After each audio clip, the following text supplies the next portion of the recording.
Nah, baik Bapak Ibu, kita akan mulai latihan soal di tanggal 7 November tahun 2024 di malam Jumat. Soal yang pertama, silakan dibaca Bapak Ibu. Saya tidak akan membacakan.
Lanjut soal nomor 2.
Baru 3 orang yang jawab.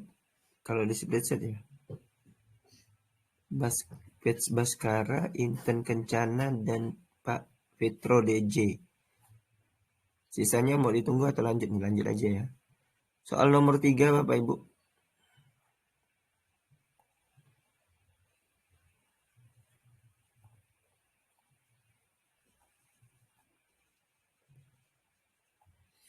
Silahkan dibaca soalnya. Nah, untuk soal nomor 3, Bapak Ibu silahkan tuliskan huruf-huruf yang Bapak Ibu pilih. Misalnya, di situ milih lebih dari satu. Bapak Ibu pilih 3 jawaban, anggap pilihannya ABC. Maka tulis di spreadsheetnya ABC. Kalau milihnya ABD, tulisnya ABD, dan seterusnya. Khusus soal nomor 3, jawabannya lebih dari satu.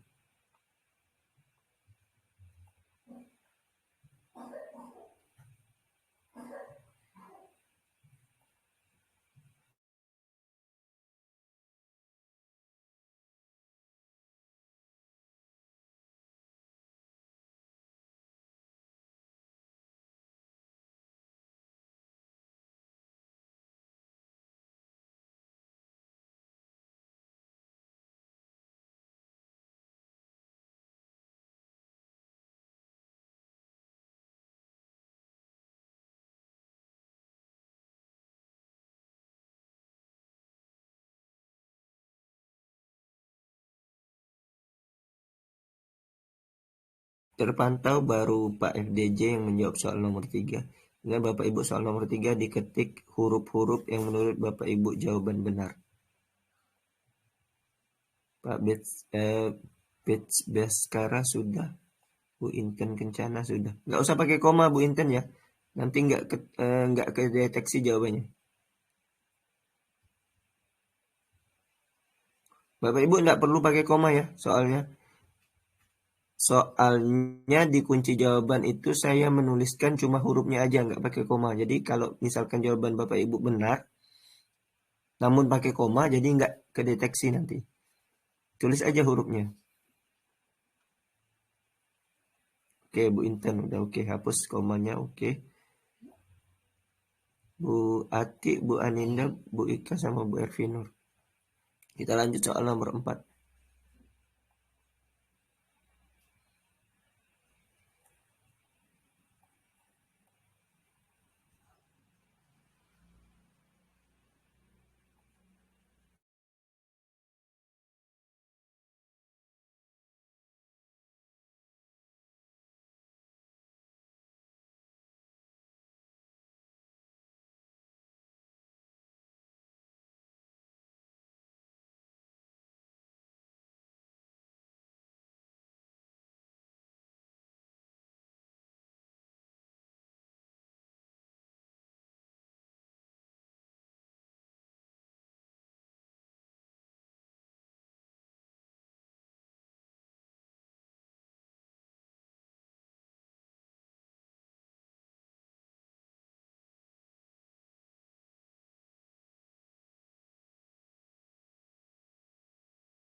Bapak yang nomor 4 itu jawabannya cuma satu kan?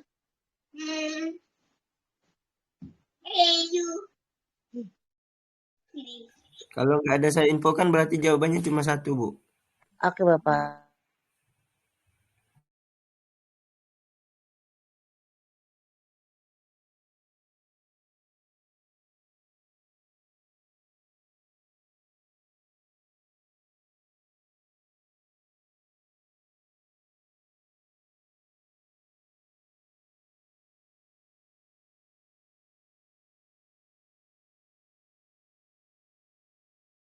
Oke, baik, kita lanjut soal nomor 5. Kalau terlalu cepat atau belum selesai baca, infokan ya. Ini saya lanjut-lanjut aja nih.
Maaf Pak, bisa geser ke lagi yang tadi Pak?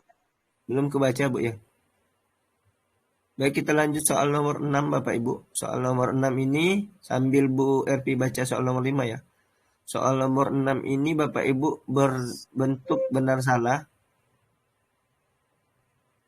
Benar salah itu tidak ada, ini maksudnya tidak ada huruf yang tidak ditulis. Jadi nulisnya semua.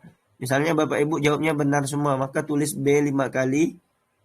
Kemudian kalau misalnya benar salah benar, berarti jawab tulis di spreadsheetnya BSBSB. Nah kayak gitu ya Bapak Ibu ya.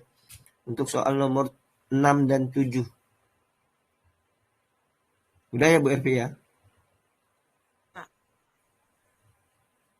Nah saya ulangi. Soal nomor 6 silahkan dituliskan pilihan Bapak Ibu sesuai dengan huruf BS-nya aja. Misalnya BBBSS gitu dan seterusnya. Pastikan huruf yang ditulis ada 5.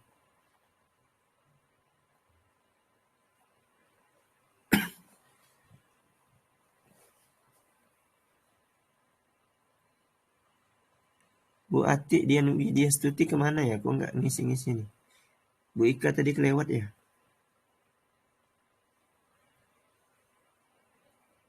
Iya Pak, tadi baru ke toilet kelewat 2 soal.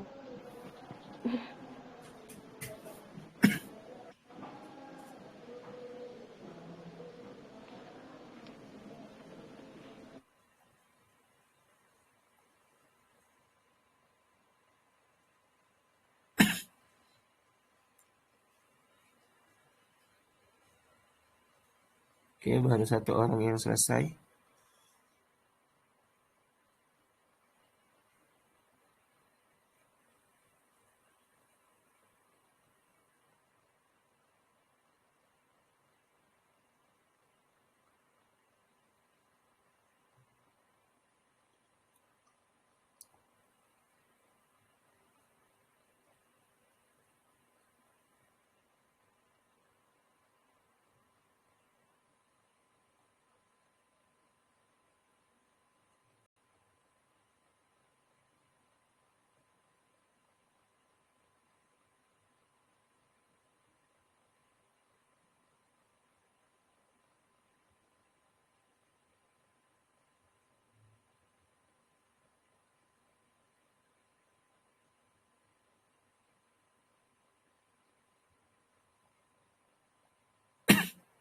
Oke, kita lanjut ya Bapak Ibu.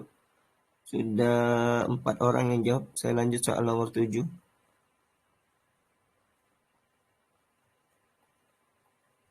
Sama seperti soal nomor 6, ini juga benar salah.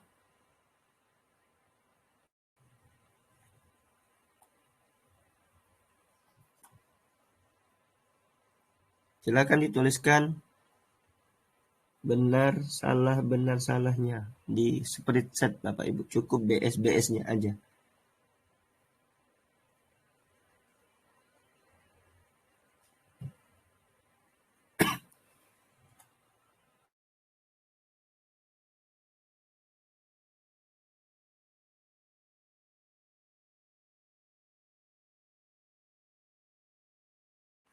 Nah, baik, ini adalah soal terakhir dari PCK, di mana kita latihan itu 7 soal PCK dan 3 soalnya SJT Bapak Ibu.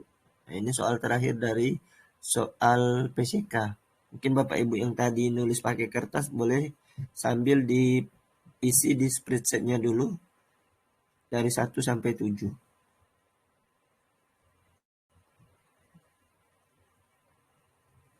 Bu Ulan Permatasari baru gabung ya, kayaknya di spreadsheet baru ada namanya.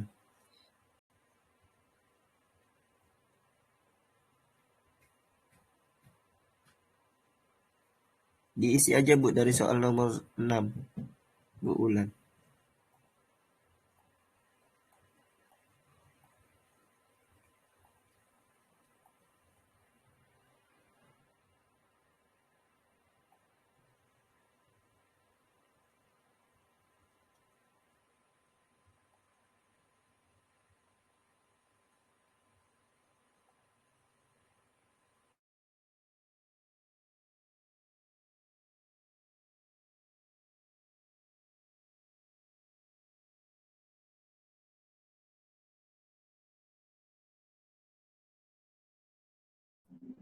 Izin Pak, tunjukkan soal yang nomor 6 Pak.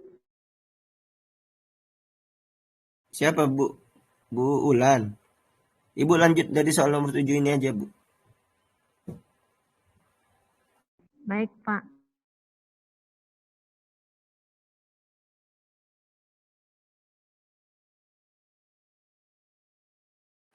Di situ. Mulainya dari yang ke-7 aja. Nulisnya 5 huruf ya Bapak Ibu, pastikan tulisannya itu 5 huruf.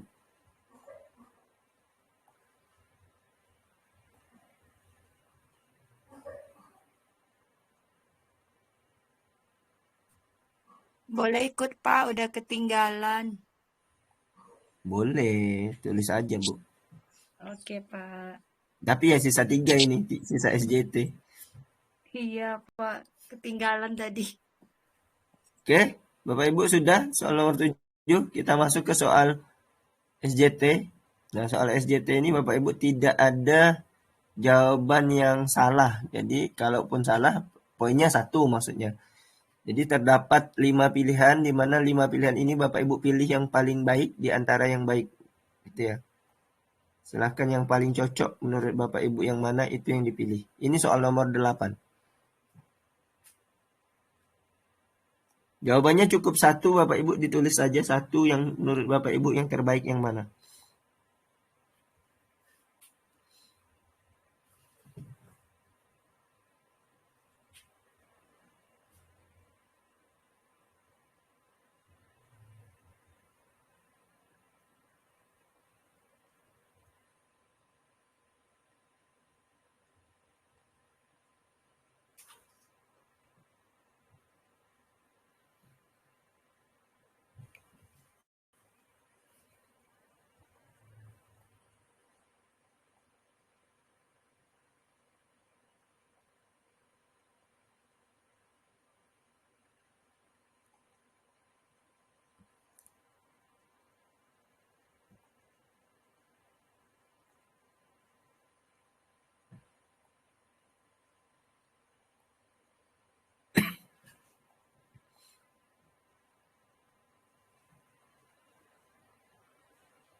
Oke, cukup ya Bapak Ibu.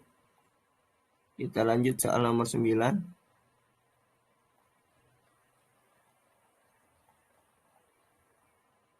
Berdasarkan hasil evaluasi.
Tersisa Bu Ati. Bu Ati mau jawab? Kita lanjut ya, soal terakhir Bapak Ibu. Sampailah kita di penghujung soal hari ini, yaitu soal nomor 10. Silakan dibaca baik-baik dan pilihlah yang terbaik.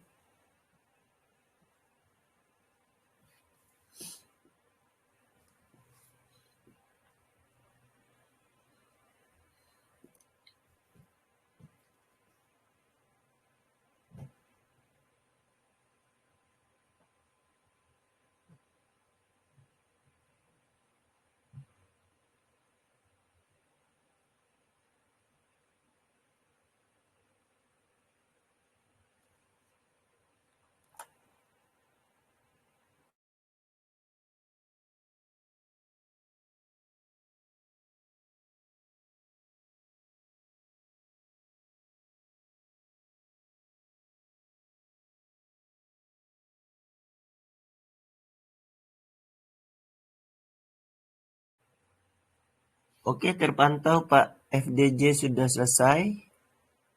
Kemudian ada lagi Bu Ika Pratiwi sudah ya. Pets Baskara sudah. Bu Ulan sudah ngisi. Bu Inten Kencana sudah.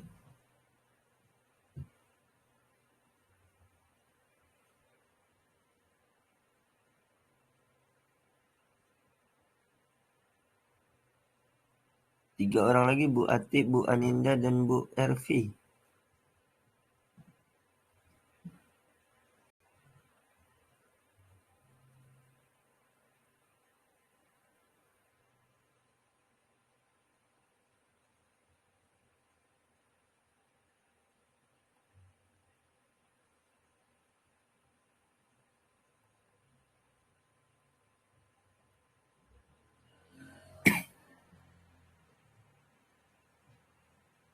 Ayo, mau jawab sebelum saya kunci ini? Kalau udah digembok nggak bisa dibuka lagi nih.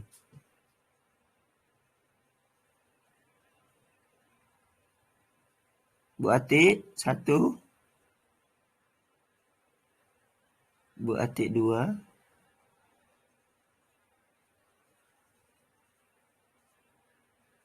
Bu Ati, 3. Oke Bapak Ibu, sudah selesai soal nomor 1 sampai 10 ya. Dimana kalau kita lihat Bapak Ibu sudah menjawab. Nah di situ spreadsheet-nya sudah saya kunci. Bapak Ibu perhatikan spreadsheet itu sudah saya gunakan berkali-kali Bapak Ibu. Yang membedakannya adalah sheet yang di bawahnya. Sekarang itu tertanggal 7/11/24. Nah nanti kalau misalkan ada belajar di Telegram, Bapak Ibu langsung aja klik spreadsheet-nya. Kemudian cari sheet yang tertanggal pada hari tersebut gitu ya. Jadi yang diedit itu pada saat sheet-nya tanggal berapa. Dan Bapak Ibu bisa lihat di situ sudah saya kunci ya. Jadi yang sudah dikunci itu nggak bisa diedit. Baik, kita akan lihat jawaban Bapak Ibu sementara. Ini ya. D, D, D, D, D, D, dan seterusnya. Kemudian banyak jawaban. Bu Ika kelewatan 2 soal. Baik, ini hasilnya Bapak Ibu. Silakan dibaca apa yang telah Bapak Ibu lakukan.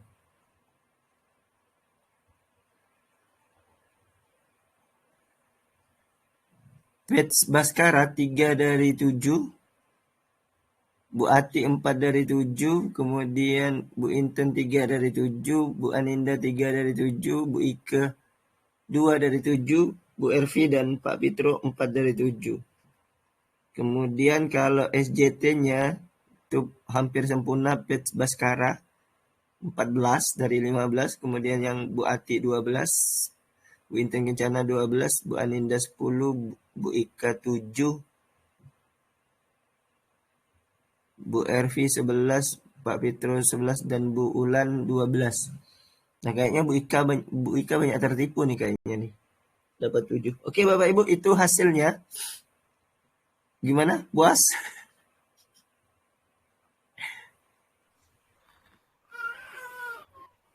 Belum, Pak. Masih Belum, Pak. belum belajar lagi. Harus belajar lagi. Ya, anak banyak jebakannya tadi mikir 2 kali ini apa ya? Berarti malam ini yang tertinggi apa? 4 dong ya. Bu Ati 4, Bu Ervi sama Pak FDJ yang tertinggi untuk SJT-nya Pak ini Pets Baskara. Bapak ya. Kita lanjut kembali ke Word, Bapak Ibu. Nah, di sini apa yang menjadi masalahnya? Nomor 1, rata-rata semua orang itu menjawab D. Karena semua menjawab D, ya udah, jawabannya D. Gitu ya, biar cepat aja nih. Pembahasannya jelas D Bapak Ibu karena di situ mengembangkan kemampuan numerasi, guru itu memilih konten materi yang tepat ya untuk memfasilitasi pemahaman konsep matematika secara menyeluruh. Materi yang efektif adalah memperkenalkan berbagai metode penyelesaian masalah matematika. Nah, ini semuanya benar Bapak Ibu. Lanjut soal nomor 2. Soal nomor 2, satu orang pun nggak ada yang benar. Nah, ini masalahnya di mana nih?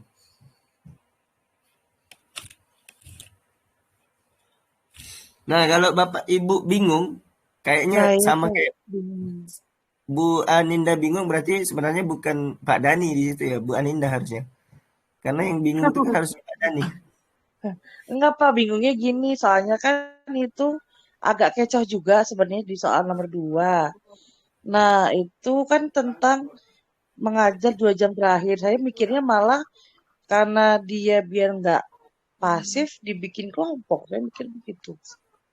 Udah nggak kondusif juga Bu kalau 2 jam Ya terakhir itu maksudnya juga. Nah, itu makanya kondisinya agak kecil juga kondisinya nih udah itu. kondisinya ini karena di soal itu udah disebutkan mereka sama sekali tidak berani berucap sepatah kata pun. Nah, apa solusinya Bapak Ibu? Bapak Ibu menyebutkan nama peserta didik untuk menjawab secara bergantian Oh, supaya oh satu-satu gitu. ngomong. Karena mereka kan diam nih. Kasusnya di sini nih Pak Dani ini bingung, anak-anaknya diam udah 2 jam terakhir kan udah panas tuh kan kalau misalkan di SMA kalau kami ngajar berarti kan udah jam 2 lewat tuh ya. Iya, Kalau betul, Pak. di nah itu kan udah panas sekali tuh. Otak pun udah berasap apalagi kalau belajar matematika. Iya, iya. Nah, Tinggal jadi sisa-sisa ada, Pak. solusinya Bapak Ibu ya bukan membentuk kelompok peserta didik diminta diskusi, kemudian buka juga apalagi ada yang nyuruh nyuci muka tadi ya keluar Nah, ya. Saya Ya karena baca bisa tadi juga lagi ngantuk, Pak, biasanya masuk. nyuci mikirnya. muka 2 orang. Bu Ika nyuruh nyuci muka. Biasanya Ya, kalau tapi siswa tapi ngantuk kalau tak di suruh cuci soal muka, Pak. tapi kalau Iya, di soal betul, ini bener. enggak itu jawabannya Kalau Bapak Ibu. ngantuk bisa Jawabannya cuci itu muka adalah juga, yang Pak. gimana, Bu? Kalau ngantuk juga Kalau bisa cuci siswa muka juga. ngantuk suruh cuci muka. Memang di situ bilang ngantuk, mereka kan cuma diam. Enggak juga. Diam enggak diam Iya, enggak diem. berucap, kemudian mereka saling melirik satu sama lain. Ya udah kalian cuci muka di luar. Ya kan takutnya diemnya karena lapar, Pak. Waalaikumsalam warahmatullahi Lapar wabarakatuh. juga bisa, tidur Iya, apa ngantuk lapar juga kan juga bisa, bisa. Pak. Kenapa enggak disuruh makan? Nggak ada Uangnya pilihannya, aja Pak. habis kalau siang. Meminta peserta didik untuk menuliskan pertanyaan. Nah, udah enggak ini ya. Mana ya kemarin saya ada bahas ini Bapak Ibu, ada bahas ini di TOSD. Nah, coba Bapak Ibu cek aja. Soal ini ada pembahasannya. Kenapa jawabannya itu menyebutkan nama peserta didik satu-satu itu Bapak Ibu. Jadi intinya pada saat itu siswa itu udah nggak kondusif lah di jam terakhir itu ya. Mereka diam, nggak mau ngomong, kemudian nggak jawab juga gitu ya. Itu Bapak Ibu, jadi pilihannya jangan cuci muka ya, kemudian diskusi, mungkin bisa dibaca soalnya secara rinci lagi, diperhatikan baik-baik sebenarnya ada tulisan apa di soal.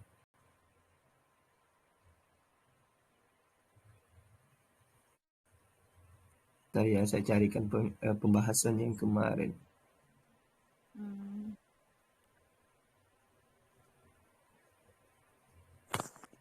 Oh ini.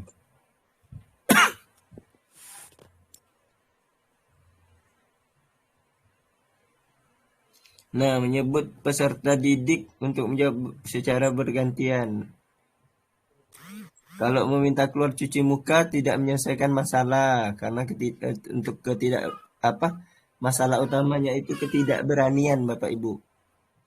Nah, di situ. Kemudian kalau yang B nggak ada yang jawab B juga sih ya. Memberikan kesempatan peserta didik bertanya itu nggak ada yang milih. Tapi itu sebenarnya juga tidak langsung memecahkan kebuntuan karena masalahnya ini adalah Pak Dani ini bingung posisinya udah buntu pembelajarannya Bapak Ibu. Kalau nuliskan pertanyaan siapa kayaknya tadi ada yang jawab D ya.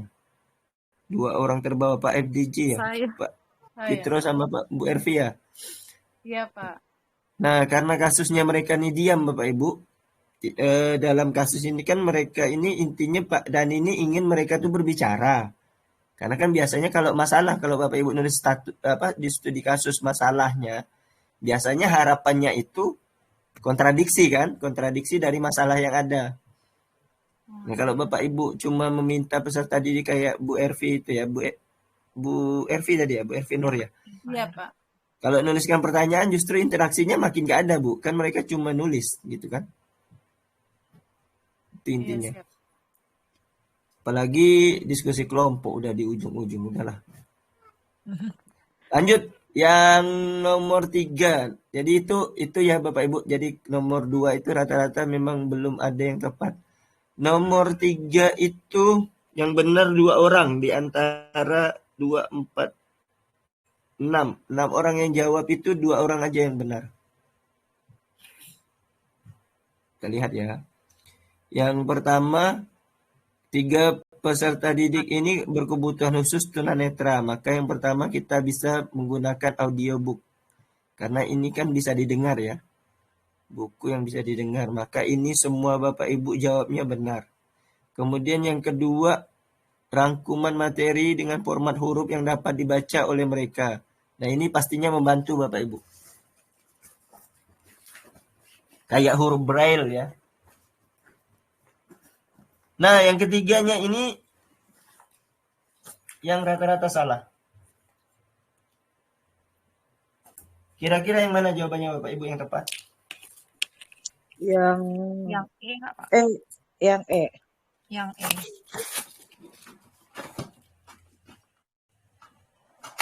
Ini kalau dari luar negeri nggak mungkin, Pak. Gimana? Kalau dari luar negeri Nggak mungkin. nggak mungkin. Mahal Iya. yang pasti. Iya, jadi yang jawab tepat itu yang D Bapak Ibu. Oh, salah. Ya Allah. 3 anak. Nah, saya juga mikirnya aplikasinya itu aplikasi apa, nggak jelas juga. Nah, Dipilih yang jadi E. di sini itu konteksnya adalah yang dapat diakses oleh ketiga anak tersebut. Oh, Nah, jadi kalau oke. aplikasinya udah dapat diakses mereka, berarti aplikasinya membantu untuk mereka, Bu. Oke, Bapak. Meskipun Kalau aplikasi memberikan pemahaman terlebih dahulu kepada 3 anak tersebut, kemudian Ibu melaksanakan pembelajaran untuk yang lain, sebenarnya kalau untuk kasus di hari itu ya, itu juga kayaknya nggak membantu untuk pembelajaran pada hari itu. Sementara yang 3 orang ini kan perlu ini ya, karena tunanetra tadi. Jadi intinya itu kalau Ibu melakukan yang nomor 20 yang E itu memberikan pemahaman terlebih dahulu itu tidak akan efektif juga kalau materinya mereka nggak bisa akses gitu maksudnya. Jadi kalau yang D mereka bisa akses karena aplikasinya kan jelas. Artinya membantu siswa itu yang terutama yang 3 orang ini bisa belajar juga walaupun nggak bisa melihat kayak gitu Bu. Jadi yang tepat itu AB yang milih C saya memang kelewatan sih kan nggak ada yang milih C. Luar negeri kejauhan. Nah cuma ada beberapa Bu Inten itu cuma AB. Nah nggak masalah sebenarnya tapi jawaban yang benarnya adalah ABD Bapak Ibu. Jadi menyediakan materi AB itu rata-rata setuju lah ya karena kan hampir sebagian jawabnya AB. Nah cuma E ini yang banyak nipu apakah D atau E? Ya jawabannya ABD Bapak Ibu. Jadi menyediakan materi audiobook, kemudian rangkuman materi pakai huruf yang mereka bisa baca.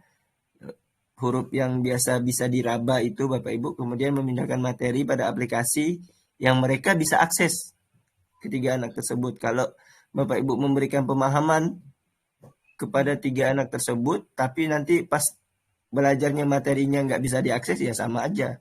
Jadi nggak efektif juga yang E. Gitu ya Bapak Ibu ya.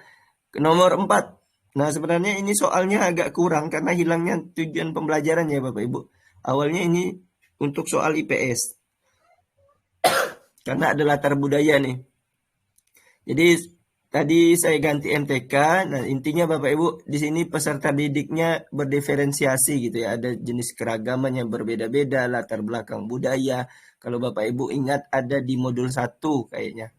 Tentang CRT, TARL, diferensiasi gitu ya. Oh iya.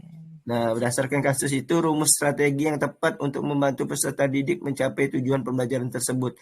Tapi tujuan pembelajarannya tadi memang saya hapus karena tujuan pembelajarannya lebih ke IPS. Nah, namun walaupun tanpa tujuan pembelajaran masih ada 4 orang yang benar ya. Karena jawabannya yang benar adalah memberikan tugas proyek kolaboratif di setiap kelompok. Itu harus menyelidiki dan mempresentasikan dampak globalisasi terhadap budaya tertentu di dunia. Nah, jadi karena Bapak Ibu ingin memfasilitasi semua, baik itu latar belakang budaya, kemampuan belajar, dan minat, maka memberikan tugas proyek kolaboratif ini adalah yang paling tepat Bapak Ibu untuk pilihan ini. Bukan cuma mengadakan acara, saya lihat dulu jawabannya ada yang jawab A sama D. Selain itu ya, ada jawab A, bukan cuma mengadakan acara kegiatan di luar kelas. Nah, itu juga tidak, masih belum memfasilitasi mereka dalam terutama untuk kemampuan belajarnya. Ada yang milih D juga, mengundang pembicara tamu ya dari berbagai latar belakang. Itu juga belum tepat Bapak Ibu. Jawaban yang tepat itu adalah yang memberikan tugas proyek kolaboratif. Itu yang paling benar. Kemudian soal nomor 5 ya. Soal nomor 5 ini semuanya benar, jadi nggak akan saya bahas. Di mana siswa ACD ini jelas akan diberi pembelajaran remedial. Dan Bapak Ibu pasti sudah tahu alasannya apa.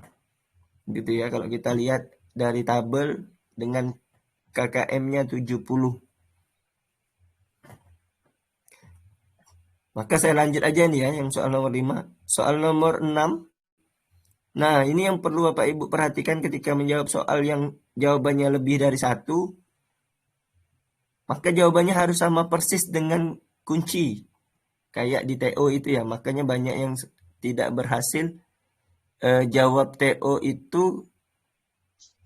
Misalnya benarnya tepat 35 atau 30. Nah, untuk pesan saya untuk Bu Ati, Bu Aninda, kemarin udah saya bicarakan ya, Bapak Ibu nggak mungkin jawabannya itu benar semua, nggak mungkin salah semua. Jadi porsinya itu 23 atau 32 Bapak Ibu. Nah, jadi saya koreksi dulu nih ya. Bu Ati, Bu Aninda, Bu Ika Pratiwi, Bu Ervinor, itu kayaknya nggak mungkin Bapak Ibu. Karena Bapak Ibu milih benarnya 4 atau 5. Bahkan ada yang benar semua nih kan. Salah nulis Pak, seharusnya ada yang salah. Iya harusnya. Iya. Makanya dari pernyataan Ibu salah nulis, harusnya ada yang salah. Iya, Itu salahnya di situ. Yang salah itu yang berpikir kreatif. Oke Bapak Ibu, karena ini bekerja sama dengan teman dan menganalisis informasi Bapak Ibu. Bekerja sama itu berkolaborasi, sementara menganalisis informasi itu adalah suatu kemampuan berpikir kritis. Nah, jadi yang benar itu cuma berkolaborasi dan berpikir kritis. Bapak izin nanya, kalau berpikir kreatif itu bedanya sama berpikir kritis itu apa, Pak? Saya agak bingung di situ tadi ragunya. Tapi bedanya? Bedanya berpikir kritis sama kreatif. Jadi kalau kritis kan ke komunikasi ya, Pak. Ke analisis kan. Tapi kalau kreatif itu berarti udah menciptakan kali ya Pak? Atau iya, kalau kreatif itu kadang itu harus mengubah sesuatu. Dia itu intinya karena kreatif Bu ya. Kreatif itu kan artinya menghasilkan ide-ide baru. Ya. Dia menghasilkan ide-ide baru, orisinal. Kemudian tentunya biasanya kalau kreatif itu hubungannya sama inovatif. Oke. Jadi mereka itu melibatkan imajinasi, kemudian kemampuan mereka untuk melihat sesuatu dan menghasilkan ide-ide tadi, itu inti pentingnya kalau kreatif Pokoknya itu. intinya dia membuat produk yang baru kali Iya, ya bahasanya. kayak Oh, menciptakan solusi baru gitu, ya Bu. itu ya Solusi ya. baru atau menghasilkan Betul, betul. konsep yang tentunya belum ada sebelumnya. Itu kreatif namanya. Ya oke Pak. Makasih Bapak. Biasanya tuh kalau kreatif ini seringnya ya, biasa tuh pelajaran seni. Nah, kan mereka kan bisa bisa mendesain, desain baru gitu kan hasilnya. Kalau kritis kan jelas proses analisis atau apa ini mengevaluasi informasi.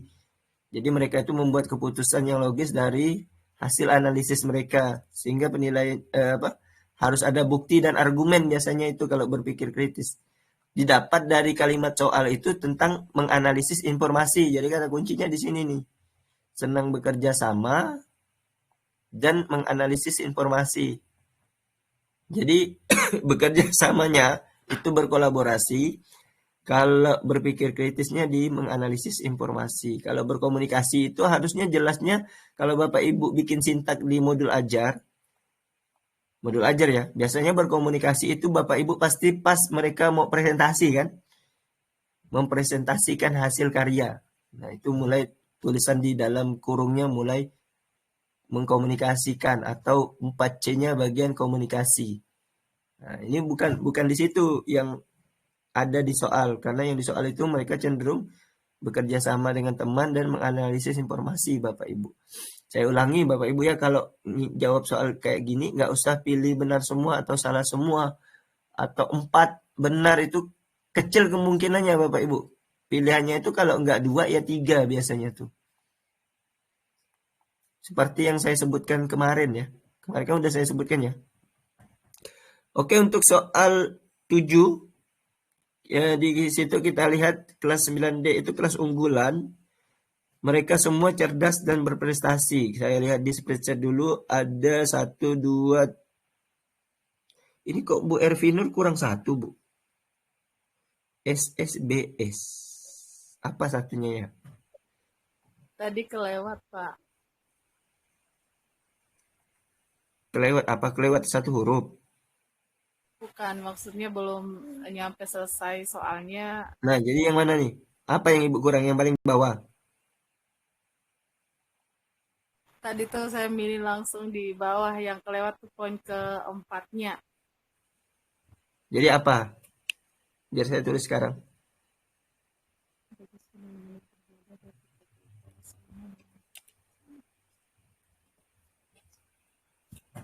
Benar yang itu, Pak. Menurut saya. Berarti benar ya. Nah, jadi nambah 1 poin nih, Bu. Oke, yang benar jadinya Pak FDJ, Bu Ervin Nur, Bu Atik sama Pets Baskara. Nah, ini yang benar. Bu Inten sama Bu Aninda, Bu Ika masih keliru. Mari kita lihat. Apa kekeliruannya? Yang pertama salah, semuanya jawab salah ya. Siswa pada kelas tersebut tidak dikatakan berdiferensiasi karena semuanya merupakan siswa cerdas dan berprestasi. Walaupun cerdas dan berprestasi, mereka kan memiliki minat yang beragam. Artinya masih punya diferensiasinya dari sisi minat gitu ya. Karena ada yang minat pada pembelajaran interaktif diskusi dan curah pendapat, ada juga yang minatnya pemikiran analisis kritis dan mendalam. Kemudian 60%, Bapak Ibu jangan mikir ini kok jadi 120%. Bisa aja dia bentuknya kayak irisan pada himpunan ya. Iya Pak. Jadi kalau 30 tambah 30 tambah 60 kan 100, 120. Nah, bukan kayak gitu juga konsepnya. Jadi bisa aja mereka nih ada yang sukanya kreatif tapi juga analisis dan kritis dan mendalam. Nah, kayak gitu ya. Jadi intinya kayak himpunan yang punya irisan. Nah, untuk soal ini, soal yang pertama itu kalau dibilang tidak berdiferensiasi jelas salah walaupun mereka semuanya cerdas. Kemudian siswa yang memiliki minat pada pembelajaran analisis tidak bisa dikelompokkan. Ya boleh dong. Karena pernyataannya tidak bisa maka salah Bapak Ibu. Nah, ini ada yang salah jawabnya. Bu Aninda ya. Bu Aninda ini satu-satunya yang bilang benar. Pernyataannya itu tidak bisa dikelompokkan ya, Bu Aninda ya. Jadi harusnya Iya, ini betul. salah. Karena bisa dong dikelompokkan, masa nggak bisa? Oke, Bapak. Ketiga, kelompok siswa dengan minat berbeda dapat bekerja sama dalam grup yang sama untuk saling melengkapi. Nah, sementara Ibu tadi bilang yang atas benar, yang bawah benar lagi, kontradiksi dong. Makanya yang Iya, iya, atas iya. itu salah, yang bawah Satu ini salah. baru benar. Oke, Karena Bapak. kan nggak, padahal kan ini kan sama nih ceritanya nih. Benar, saya mau benar. Pembelajaran analisis tidak bisa dikelompokkan. Kalau kita bilang ini benar dan ini benar, artinya kan kontradiksi. Makanya yang atas ini salah, yang bawahnya yang benar. Kemudian Ya, pembelajaran berbasis proyek itu dapat diterapkan dalam kelas tersebut. Jelas bisa ya. Nah, ya. rata-rata jawab ini benar. Oke. Yang terakhir, karena saya Salah. bilang tadi jawaban 4 orang benar, maka ini salah Bapak Ibu. Berarti saya salahnya di bagian yang kedua ya, Pak. Kayaknya. Iya. Ibu bagian yang kedua, iya. Iya. Karena mengkontradiksikan pernyataan sendiri kan. Yang keduanya bilang benar, tapi yang ketiga bilang benar lagi. Kalau Bu Ika yang terakhir sama Bu Inten. Bu Inten sama Bu Ika itu salahnya di yang akhir. BBB kan, ya pilihannya itu SS BBB. Bapak Ibu sebenarnya bisa dilihat di sini ya. Kalau mereka tidak dapat diberi tugas sebenarnya bisa aja minat apa ini? Minat interaktif nggak bisa diberi kemampuan analisis kritis. Kalau aku nggak bisa kan? Bisa dong. Nih ya, jadi kondisi-kondisinya ini. Sebenarnya kalau saya jelaskan di video yang lain itu saya jelaskan bahwa Bapak Ibu lihat kata yang tidak dapat itu harusnya dicurigai. Kenapa mereka tidak dikatakan tidak bisa kemudian tidak dapat? Kan ada kalimat negatif di situ kan. Kadang kalimat ini kalau tidak ada kata tidaknya itu menjadi benar. Nah, itu harusnya dicurigai di soal ini. Kok ada kata tidaknya gitu. Kita lanjut soal nomor 8. Kita masuk di soal SJT ya. 1, 2, 3, 4, 5. 5 orang menjawab benar. Pilihan terbaik Bapak Ibu adalah memperbaiki tahapannya dulu. Yang salah tadi. Yaitu di C.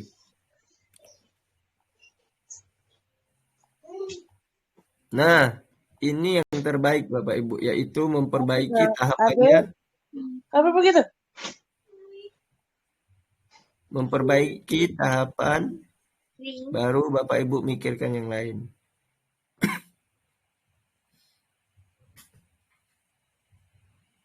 Pilihan terbaik ya Bapak Ibu. Jadi yang utama itu adalah kita memperbaiki tahapan pembelajaran di rancangan pembelajaran dulu sesuai dengan sintak model pembelajaran dan melaksanakannya di kelas. Karena kasusnya tadi kalau kita baca di soal itu adalah rancangan pembelajarannya tidak sesuai dengan langkah-langkah sintaks dari suatu model yang sudah dituliskan dalam RPP tersebut. Jadi misalnya ada yang ngajar PBL harusnya pemberian masalah terlebih dahulu tapi malah dijelaskan materinya secara rinci. Nah, itu kan berarti bukan PBL. Kayak tadi kayaknya ada yang japri saya ya nanya PBL itu. Oke. Yang pilihan kedua itu jatuh pada pilihan Bu Ervi Nur yaitu D. Makanya Bu Ervi dapat nilainya cuma 4. Menyesuaikan sintak pembelajaran dalam rancangan pembelajaran sesuai model pembelajarannya agar tahapan pembelajaran lebih jelas. Ibu cuma menyesuaikan. Kalau Ibu hadir kemarin, sesuai yang saya jelaskan, Ibu harusnya aksi dulu. Apa aksinya? Memperbaiki tahapan pembelajaran. Kalau baru menyesuaikan sintak pembelajarannya. Kemudian yang ketiga itu Bapak Ibu pilihannya adalah yang siapa yang memilih ini? Bu Ika Pratiwi. Pilihan Bu Ika cuma 3 Bu Ika. Kayaknya nilainya rendah nih. Pelaksanaan pembelajaran di kelas menggunakan sintak model yang digunakan meskipun di rancangan pembelajaran tidak dilakukan perbaikan. Diperbaiki dulu dong Bu Ika. Langsung gas aja nih. Gas katanya. Yuk belajar gas. Dipelajari. Diperbaiki dulu ya Bapak Ibu. Bayanginnya udah nganu Pak, pokoknya harus segera aksi. Sebagai guru yang diharuskan menggunakan rancangan tersebut. Kan kalimatnya gitu. Sebagai guru yang diharuskan menggunakan rancangan tersebut. Ya, aksi sih aksi juga, tapi intinya adalah memperbaiki tahapan dulu. Kemudian siapa nih yang milih B nih ya? Bu Inten. Bu Inten emangnya RPP-nya dibuat orang lain?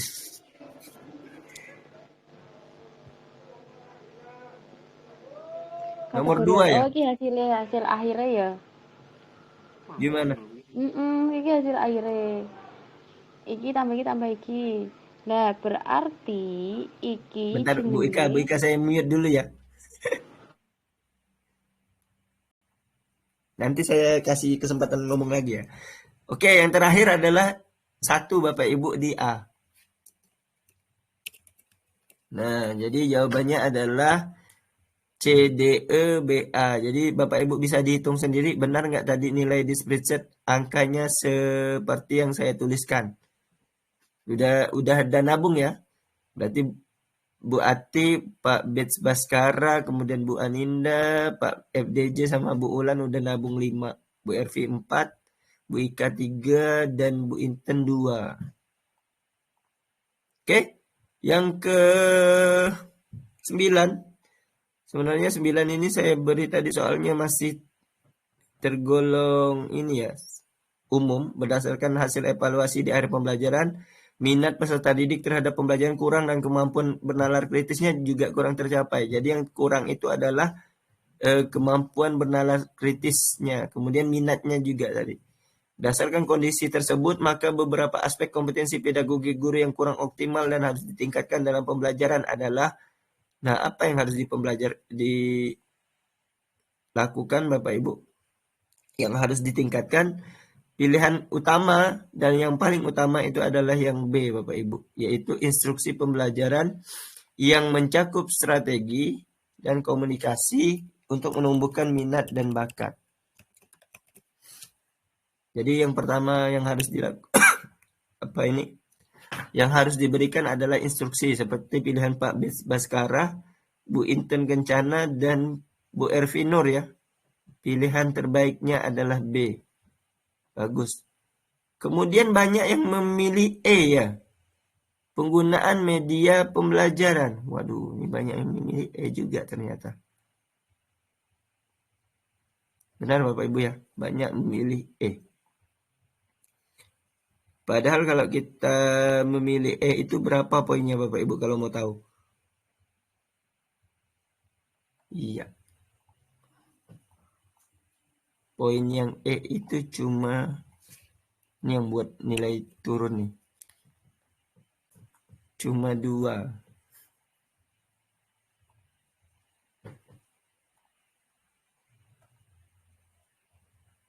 Jadi setelah dicek Bapak Ibu jawabannya, maka berdasarkan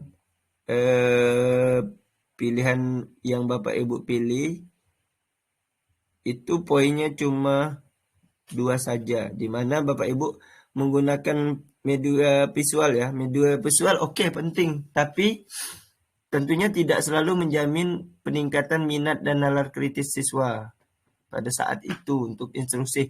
Jadi yang pertama itu instruksi dulu. Instruksi yang baik mencakup strategi dan komunikasi yang tepat. Nah tentunya akan sangat penting untuk meningkatkan minat dan nalar kritis siswa. Kemudian dia menurun nih ke bawah nih Bapak Ibu. Yang C itu 4 poin. Di mana pelaksanaan strategi yang sesuai ini juga penting. Jadi setelah menginstruksikan, maka pelaksanaan pembelajaran terkait strategi yang sesuai ini untuk menumbuhkan minat dan nalar kritis peserta didik. Jadi ini juga penting. Nah, tetapi yang paling utamanya adalah instruksi dulu yang mencakup aspek itu lebih luas. Kemudian yang ketiga, poin yang ketiga itu adalah komunikasi selama pembelajaran. Jadi dia menurun nih kalau pilihan ini nih. Dari yang pertama adalah instruksi dulu, instruksi pembelajaran yang mencakup strategi dan komunikasinya. Baru pelaksanaan pembelajaran terkait strategi yang sesuai tadi. Kemudian komunikasi selama pelaksanaan pembelajaran di dalam kelas. Komunikasi selama pembelajaran juga tentunya penting, tetapi tidak cukup untuk menumbuhkan minat secara keseluruhan kalau belum ada instruksi dan pelaksanaannya. Jadi instruksi dulu, pelaksanaan, baru komunikasi, baru menggunakan media untuk mendukung tersebut. Mendukung hal-hal yang di atasnya. Dan terakhir, penggunaan TIK. Cuma penggunaan TIK untuk meningkatkan minat dan nalar kritis siswa ini juga harus dibarengi dengan instruksi yang jelas. Jadi strategi dan komunikasi dulu. Yang mencakup strategi dan komunikasi Bapak Ibu. Baik, itu pilihannya. Kalau saya lihat di spreadsheet, ada yang dapat 5, 4, 5, 2. Karena yang jawab cuma BCE ya. Oke, itu Bapak Ibu. Yang terakhir adalah soal nomor 10 tentang miskonsepsi siswa. Apa yang harus Bapak Ibu lakukan ketika terjadi miskonsepsi terkait materi yang diberikan? Nah, hal yang pertama harus dilakukan adalah tentunya mengidentifikasi dulu atau mengungkapkan miskonsepsinya. Apa gitu ya, Bu Inten dan Bu Ulan yang benar.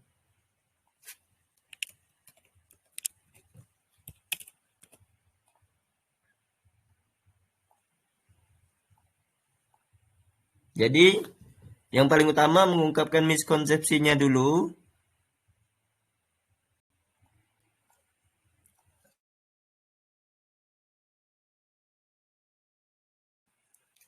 Jadi mengungkapkan miskonsepsi yang terjadi, kemudian menemukan penyebab utamanya, dan terakhir menentukan tindakan yang perlu dilakukan untuk mengatasinya. Jadi mengidentifikasi miskonsepsi dan penyebabnya itu adalah langkah yang paling pertama Bapak Ibu, yang vital tentunya yang harus kita lakukan untuk melakukan intervensinya.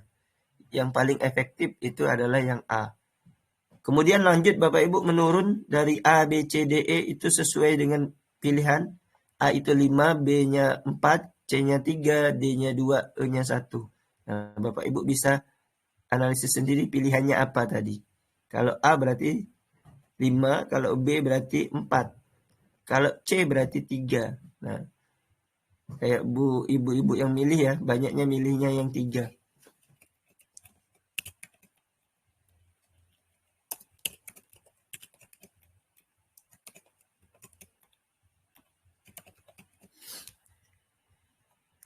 Kalau yang 2 itu Bapak Ibu, yang B maksudnya menentukan penyebab utama sebenarnya juga penting, tetapi penanganan itu harus mencakup langkah-langkahnya dulu. Pertama kita harus tahu dulu miskonsepsi yang terjadinya apa, baru kita cari penyebab utamanya. Jadi kalau yang B ini langsung menentukan penyebab utama terjadinya miskonsepsi tanpa tahu miskonsepsinya apa, gitu ya. Kemudian menentukan tindakannya sama untuk yang B. Yang bedanya adalah yang A itu ada mengungkapkan miskonsepsinya dulu, miskonsepsi apa yang terjadi. Kalau Bapak Ibu memilih C, mengidentifikasi faktor penyebabnya saja, itu penting. Tetapi tidak akan langsung menyelesaikan masalahnya Bapak Ibu. Karena Bapak Ibu cuma mengidentifikasi faktor-faktor penyebab utama miskonsepsi pada peserta didik, kemudian menentukan apakah miskonsepsi ini terjadi pada semua peserta didik. Artinya juga tidak ada tindakan untuk yang poin 3. Karena yang perlu itu adalah tindakan yang perlu dilakukan untuk mengatasi miskonsepsinya tadi. Kemudian yang D, menindaklanjuti miskonsepsi dengan tindakan-tindakan preventif. Tindakan preventif selama pembelajaran, ya tentunya bagus dan baik, tetapi tidak cukup juga untuk mengatasi miskonsepsi yang terjadi. Karena di sini pembelajaran di kelas maupun laboratorium ditindaklanjuti miskonsepsinya dengan tindakan-tindakan preventif.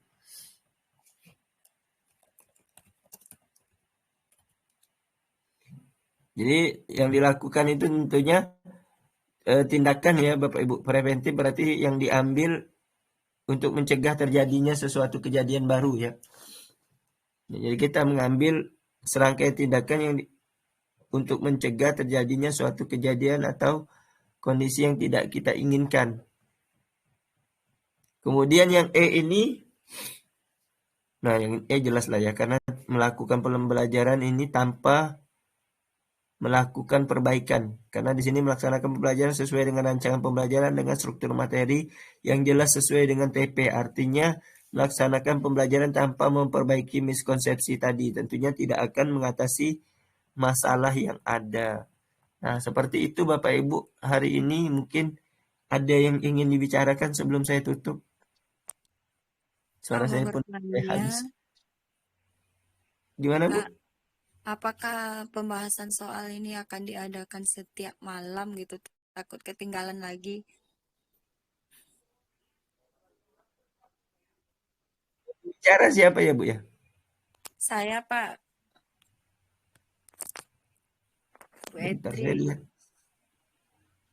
Kok nggak ada di sini Bu ya? Bentar Bu ya. Baru bergabung tadi Pak, ketinggalan. Nggak mungkin, maksud saya ini di list yang hadir ini kok nggak ada nama. Oh ini yang tulisannya saya ini. Oke. Kalau tiap malam saya nggak janji Bu. Nah intinya tadi kalau saya udah selesai, kayak tadi kan udah mau jam 9 ya. Sebenarnya saya mau mulainya tadi jam 8. Nah, nanti Ibu pantau-pantau aja. Nanti Ibu, kalau Ibu mau memastikan, Ibu aja yang nanya. Pak, malam ini kita belajar nggak? Nah, kayak gitu. Sekitar jam 7 gitu. Ya, tadi Jadi nanti ketinggalan kalau saya Pak. balas iya, berarti iya. Soalnya saya nggak bisa standby juga ngadapi itunya, apa, grupnya. Oh, gitu. Begitu Bu Etri ya. Iya, Pak. Soalnya tadi ketinggalan dari soal nomor 8 tadi.